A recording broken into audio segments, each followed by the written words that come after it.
പുതുതായി കണ്ടെത്തിയ കൂടുതൽ അപകടകാരിയായ കൊറോണ വൈറസ് കൂടുതൽ രാജ്യങ്ങളിലേക്ക് വ്യാപിക്കുന്നതായി റിപ്പോർട്ട്.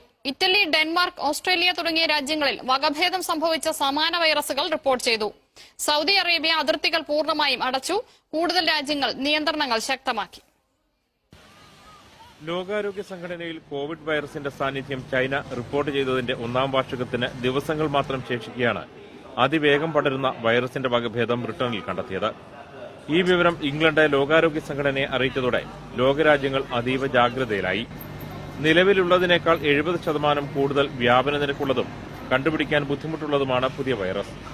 വൈറസ് വകഭേദം കണ്ടെത്തിയ ലണ്ടനിലും തെക്കുകിഴക്കൻ ഇംഗ്ലണ്ടിലും വീടിന് പുറത്തിറങ്ങുന്നത് വിലക്കി. അതീവ ജാഗ്രത പ്രഖ്യാപിച്ചു. ബ്രിട്ടനിൽ നിന്നുള്ള വിമാന സർവീസുകൾ Belgium, Netherlands, Italy, Germany, France തുടങ്ങിയ യൂറോപ്യൻ രാജ്യങ്ങൾ റദ്ദാക്കി. സൗദി കര, വ്യോമ, നാവിക അതിർത്തികൾ അടച്ചു. വൈറസിന്റെ വകഭേദം കണ്ടെത്തിയ സിഡ്നി നഗരവും പൂർണ്ണമായി അടച്ചു. സിഡ്നിയിൽ നിന്ന് മറ്റ് സംസ്ഥാനങ്ങളിലേക്കുള്ള വിമാനങ്ങൾ റദ്ദാക്കിയതിനു പുറമെ റോഡ് ഗതാഗതവും നിരോധിച്ചു. News desk, Manorama news.